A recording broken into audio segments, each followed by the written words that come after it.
Approach பண்ற எல்லாத்தையுமே நம்ம ஒத்துக்கிட்டோம். ஏன்னா அந்த தவிர முன்னாடி எல்லாம் பண்ணேன்.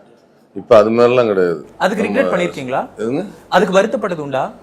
இல்ல, நம்ம ஒரு போன்ல ஒரு 2 நிமிஷம் பேசினாலே கணிச்சிடலாம், ஓரளவுக்கு கணிக்கலாம்ல.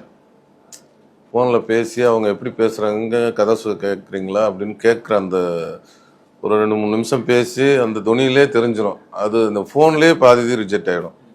அதுக்கப்புறம் தான் வந்து நம்ம கதை கேட்குறோம். சிலது நல்லா இருக்கும். அப்புறம் கூப்பிட்டு, ஏன்னா நமக்கு வேலையே தானே. நிச்சயமா. அதுக்கு நான் ஐயோ வர்றதுன்னு நான் ஒரு இதா சொல்லலை, கம்ப்ளைண்டா சொல்லல. இதுதான் நமக்கு வேலையே. டெய்லி 10 பேர் 100 பேர் அடிச்சுக்கிட்டு தான் இருக்கணும். ஃபோன் 10 பேர் வரணும் அப்படிங்கிறத ஆண்டவ மனத்தில் வேண்டிக்கிறோம். ஏன்னா அந்த டெய்லி 10 ஃபோன்னா அந்த 10மே நமக்கு நல்லா இருக்காது.